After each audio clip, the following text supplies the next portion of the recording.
말씀해 보면 오늘 제자들에게 난처한 일이 한 가지 생겼습니다. 예수님께서 자리를 비우셨을 때에 생긴 사건인데요. 예수님께서 베드로, 야고보, 요한을 데리시고 따로 변화산 높은 산에 올라가셨습니다. 그때 이제 산 아래 남겨진 제자들에게 본문의 사건이 발생한 것입니다. 오늘 14절로 16절 말씀해 보니까 그들이 무리에게 이르매 한 사람이 예수께 와서 꿇어 엎드려 이르되 주여 내 아들을 불쌍히 여기소서 그가 간질로 심히 고생하여 자주 불에도 넘어지며 물에도 넘어지는지라 내가 주의 제자들에게 데리고 왔으나 능히 고치지 못하더이다. 예수님의 제자들이 귀신을 내쫓지 못하고 있는 것입니다.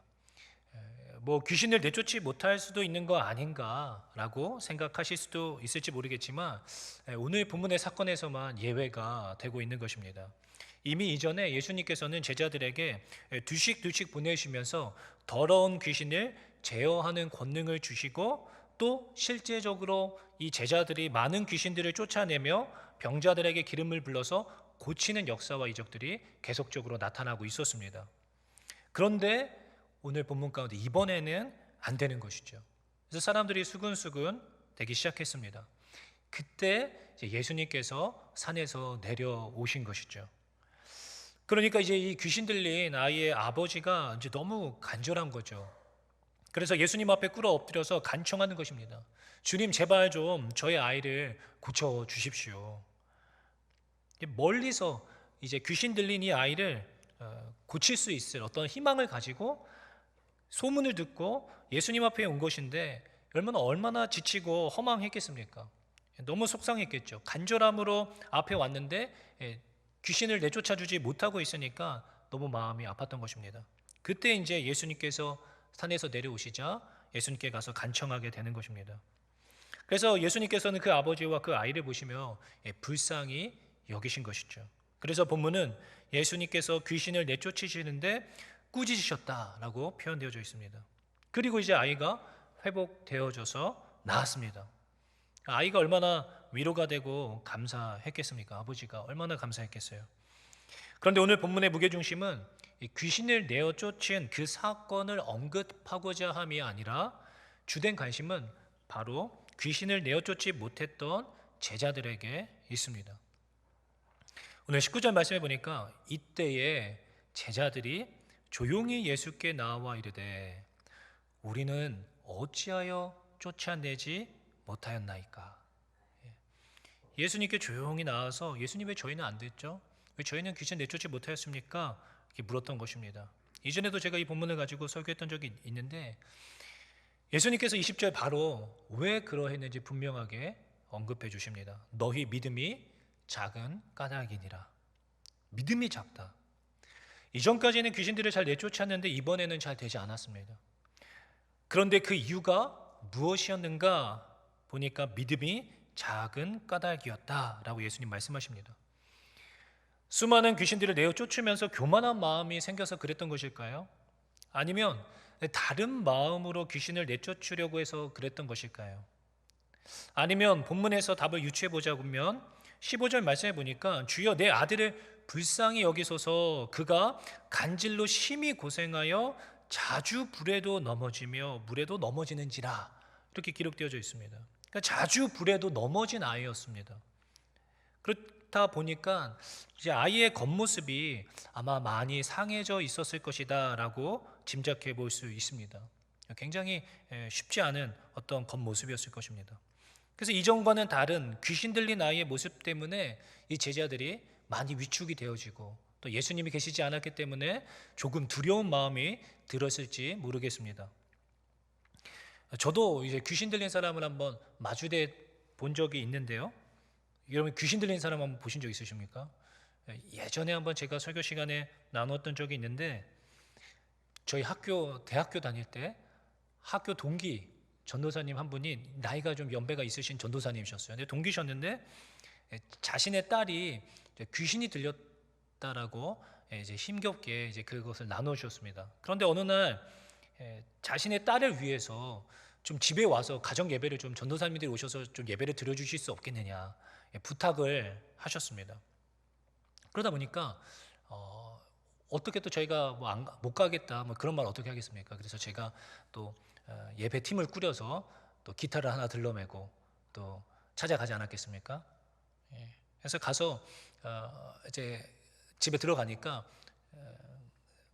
이제 딸 아이를 부르는 것이죠. 그러니까 방문을 열고 그 여자분이 이제 청년이었습니다. 여자 청년 한 청년이 이제 걸어 나왔는데 그냥 보통의 여자 여자 청년의 모습이었는데 표정이 없더라고요. 표정이 없어요. 그런데 이제 다 같이 동그랗게 앉아서 이제 예배를 제가 이제 찬양을 인도하고 예배를 인도했었는데 제가 이제 우리 함께 찬양합시다. 딱 이렇게 말을 했어요. 찬양합시다. 그러니까 갑자기 이렇게 피식 웃는 거예요. 피식 웃어요. 근데 이게 너무 그 웃음이 너무 무서웠어요.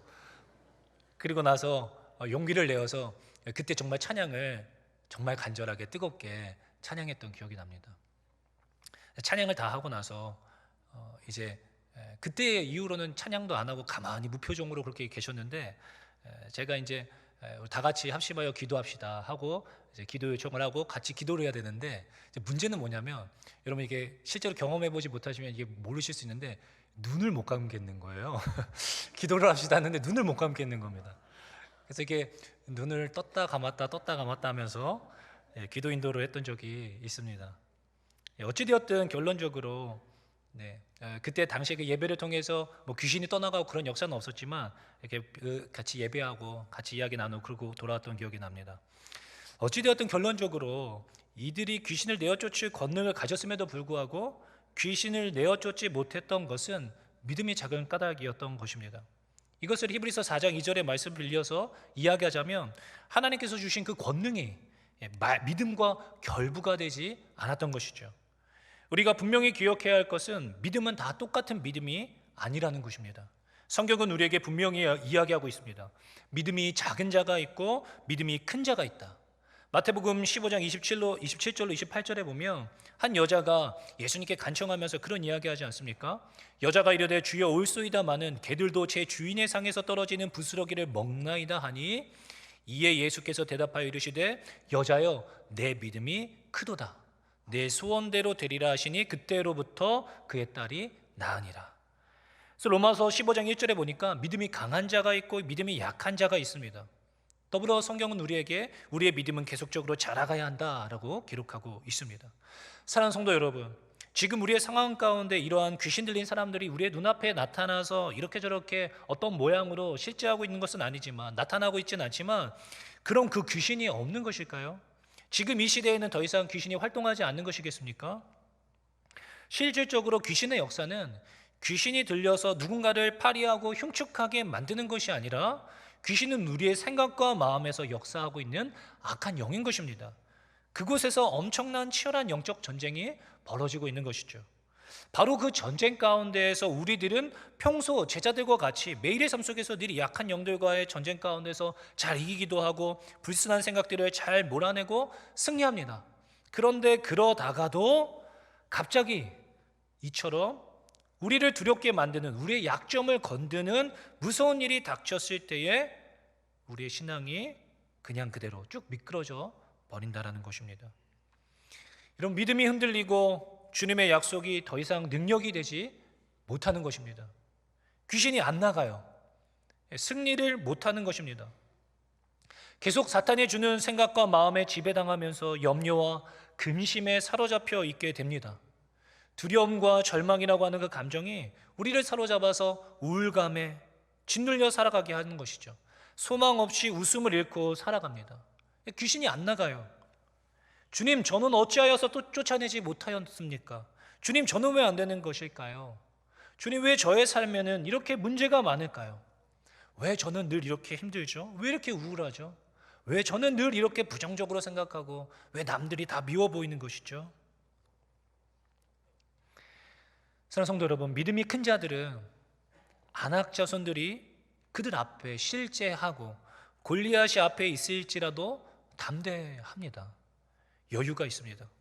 그리고 그들은 심지어 저들은 우리의 밥이다라고 선포해버리죠. 외양간에 송아지가 없어도 포도나무에 열매가 없어도 기뻐할 수 있습니다. 왜 그런가 하면 하나님이 나와 함께 하심을 믿기 때문인 것이죠. 여호와로 인하여 기뻐하는 것입니다. 그 믿음이, 그 크고 확실한 믿음이 우리로 하여금 그 문제 앞에서, 그 악한 영 앞에서 담대케 하는 것입니다. 나의 생각과 마음에 비집고 들어온 비질리들을 몰아낼 수 있는 것이죠. 그러나 여러분, 믿음이 작은 자들은 열심히 잘 주님을 따라가다가도 홍해가 나타나거나 안악자손을 보면 쉽게 원망하고 낙심하게 됩니다. 먹을 것이 없다고 금세 불평불만하게 되는 것이죠. 방금 애굽을 빠져나오면서 하나님의 그 놀라운 이적들을 경험했음에도 불구하고 쉽게 잊어버리는 것입니다. 내가 방금 홍해를 어떻게 건넸는지 잊어버려요. 지금까지 하나님께서 내 삶을 어떻게 인도해 오셨는가를, 나를 지금까지 인도해 주신 하나님을 새까맣게 잊고는 주님에 대한 어떠한 믿음도 없이 주저앉아서 근심하고 두려워 떨게 된다는 것입니다. 주님, 저는 왜 안 될까요? 주님, 왜 저의 삶에는 늘 이렇게 안 되고 힘든 일들만 있는 것입니까? 이런 믿음이 작은 까닭이다, 믿음이 없는 것이다 라고 하나님, 예수님께서는 말씀하셨습니다. 조금만 무섭게 생기거나 조금만 나의 약점을 건들면 우리는 그렇게 무너져 내려버리는 것입니다. 지금 제자들의 믿음이 딱 그러합니다. 오늘 본문은 이어서 여러분 보십시오. 마태복음 17장 오늘 23절 말씀에 죽임을 당하고 제3일에 살아나리라 하시니 제자들이 매우 근심하더라. 매우 근심하였다라고 기록하고 있습니다. 매우. 믿음이 작은 자들은 예수님께서 내가 다시 살아날 거야 라고 말씀하시지만 여러분, 믿음이 없습니다. 믿음이 없으므로 매우 근심하게 되는 것이죠. 매우. 사랑하는 성도 여러분, 그러므로 오늘 우리는 먼저 우리 스스로를 되돌아보아야만 하겠습니다. 나는 지금 어떠한 믿음을 가지고 있는가? 작은 믿음을 가지고 있는 자인가? 큰 믿음을 가지고 삶을 살아가고 있는 자인가? 믿음이 강한 자인가? 연약한 자인가? 고린도후서 13장 5절 말씀에는 너희가 믿음 안에 있는가? 너희 자신을 시험하고 너희 자신을 확증하라 라고 말하고 있습니다. 그러면 여러분, 우리가 어떻게 하면 좋을까요? 성경은 우리에게 우리의 믿음은 계속적으로 자라가야 한다라고 말하고 있지 않습니까? 그래서 오늘 본문 속에서 그 해답을 찾아보자면 첫 번째는 기도입니다. 기도. 우리는 기도해야 됩니다. 여러분, 오늘 본문에 똑같은 사건을 다루고 있는 마가복음 9장 22절과 24절 말씀에 보면 이렇게 기록되어 있습니다. 귀신이 그를 죽이려고 불과 물에 자주 던졌나이다. 그러나 무엇을 하실 수 있거든 우리를 불쌍히 여기사 도와주옵소서. 예수께서 이르시되 할 수 있거든이 무슨 말이냐? 믿는 자에게는 능히 하지 못할 일이 없느니라 하시니 곧 그 아이의 아버지가 소리를 질러 이르되 내가 믿나이다. 나의 믿음 없는 것을 도와주소서 하더라. 여러분, 결국 이러한 환난은, 이러한 공경은 우리의 신앙 상태가 어떠한지를 다시 돌아볼 수 있는 그런 기회를 줍니다. 여러분, 우리는 이러한 일들이 없으면, 이러한 사건이 우리의 삶 속에 없으면 착각할 수 있습니다. 나의 믿음이 좋은 줄 알고 그냥 그렇게 그러한 신앙을 가지고, 믿음을 가지고 삶을 살아갈 수 있습니다. 그러나 이러한 불시험은 우리의 믿음이 어떠한지를 보여주고 하나님께 돌아올 수 있는 기회를 제공하는 것입니다. 그러니 이런 환난을 통하여서 내 믿음 없음을 깨닫게 되었을 때에 우리는 이 아버지와 같이 소리를 질러야만 하는 것입니다. 주님, 저의 믿음 없음을 도와주십시오. 주님, 저의 믿음 없음을 도와주십시오. 여러분, 간구해야 합니다. 믿음을 달라고 기도해야 됩니다. 이것은 믿음의 싸움입니다. 자녀를 위하여서, 건강을 위하여서, 경제적인 문제들을 놓고 기도하기 이전에 나의 믿음 없음을 놓고 금식하며 우리는 통곡해야 할 것입니다. 내 삶에 주어지는 상황과 환경에 따라서 이리저리 휘청하는 그런 연약한 믿음을 주님 긍휼히 여겨 주십시오. 사람들과의 관계 속에서 괴로워하고 신음하며 누군가를 미워하고 저주하고 분노하며 그러한 믿음 없는 나의 안에 그 악한 것들이 나가지 못하고 있는 그 믿음을 놓고 괴로워야 되죠. 주님, 저를 불쌍히 여겨 주시옵소서. 내게 믿음을 주시옵소서. 예수님은 오늘날의 이 시대를 믿음이 없고 패역한 세대라고 말씀하셨습니다. 경건의 모양만 있을 뿐 능력은 부인하는 것이죠. 사랑하는 성도 여러분, 지금 우리는 깨어서 기도해야 할 때입니다. 마지막 때가 올수록 더욱 깨어서 기도하라. 이 혼미한 세대 가운데 믿음을 잃지 않을 수 있도록 믿음을 달라고, 주님 나의 믿음이 흔들리지 않을 수 있도록 큰 믿음을 주시옵소서 우리는 간구해야 합니다. 두 번째로 당장 눈앞의 현상이 아니라 말씀을 붙잡는 믿음이 필요합니다. 현상이 아니라 말씀을 붙잡는 것이죠. 오늘 22절과 23절 말씀을 보니까 갈릴리에 모일 때에 예수께서 제자들에게 이르시되 인자가 장차 사람들의 손에 넘겨져 죽임을 당하고 제3일에 살아나리라 하시니 제자들이 매우 근심하더라. 여러분, 살아나리라 하였지만 부정적인 앞의 이야기만 들리는 것입니다. 앞의 사건만 보여요. 그 뒤에 말씀은 들리지가 않습니다. 믿어지지 않기 때문에 매우 근심하게 되는 것이죠. 지금 내게 벌어지고 있는 이 상황에 집중하면 여러분 근심하게 됩니다. 우리의 상황과 내가 가지고 있는 것들을 보면 근심하게 되죠. 그러나 하나님의 약속의 말씀에 힘입어서 그 뒤에 합력하여 선을 이루실 하나님을 기대하게 된다면 여유가 생기고 평안이 임하는 것입니다. 주님이 다시 살아나시겠다 말씀하시지 않으셨습니까? 죽임을 당하시지만 다시 살아나신다. 어떻게 그게 가능할까? 죽었다가 사람이 어떻게 다시 살아나지? 어떻게 부활하지? 정말 그렇게 된다면 엄청난 사건일 텐데 그 상황 속에서 어떻게 살아나실 수 있을까? 믿음이 있다면 그 시간부터 기대가 되고 설레는 것입니다. 지금 무덤과도 같은 내 상황 속에서 과연 하나님이 어떻게 합력하여 선을 이루실까? 주님이 내 삶 속에 어떻게 일하실 수 있을까? 정말 아무것도 할 수 있는 게 없는데, 도무지 나는 할 수 있는 게 아무것도 없는데 주님 어떻게 하시려고 하십니까? 그때 주님을 믿는다라면 기대함으로 설레는 마음으로 그 시간들을 준비할 수 있는 것입니다. 믿음의 조상 아브라함도 이삭을 바치라 말씀하신 하나님 앞에 그 이삭을 다시 살려주실 줄로 믿었다라고 성경 기록하고 있습니다. 히브리서 11장 17절 18절 말씀인데요, 그에게 이미 말씀하시기를 내 자손이라 칭할 자는 이삭으로 말미암으리라 하셨으니 그가 하나님이 능히 이삭을 죽은 자 가운데서 다시 살리실 줄로 생각한지라.